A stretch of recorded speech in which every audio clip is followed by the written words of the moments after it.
زمیری رو دکسی کنی سخن بود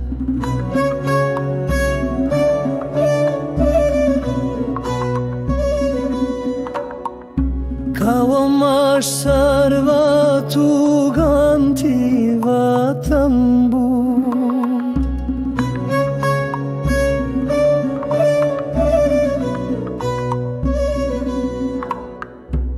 ادوگر نوری چشمانش را بودی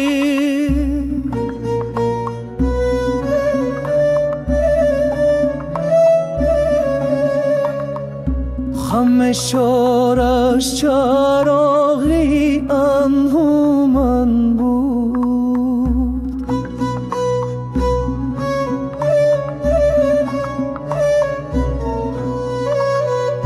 بیماندگان تی دانش را به دنیا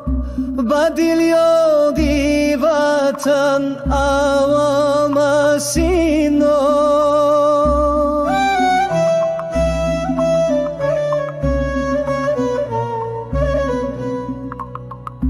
خیابم سبزایی خاکی مزارش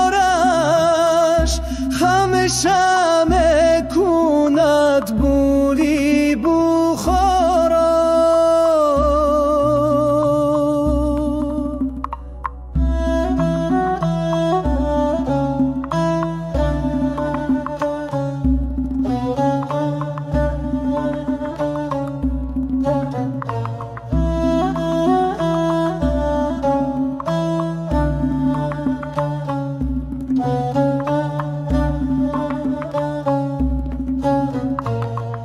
زی اشکی تفغمینه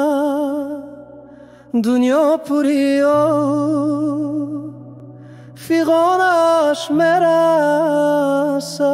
به گوشیم افتاد دیلش در سینش درای خون شد زی تیگ رستمو از مرگیس مهرا زی شعری خیازرتی خیام مستم کلامش در لب و جامش به دستم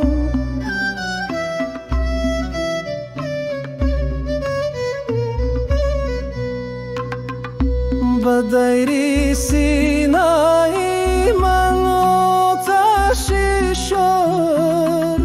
فروزان است و من آتش پرستم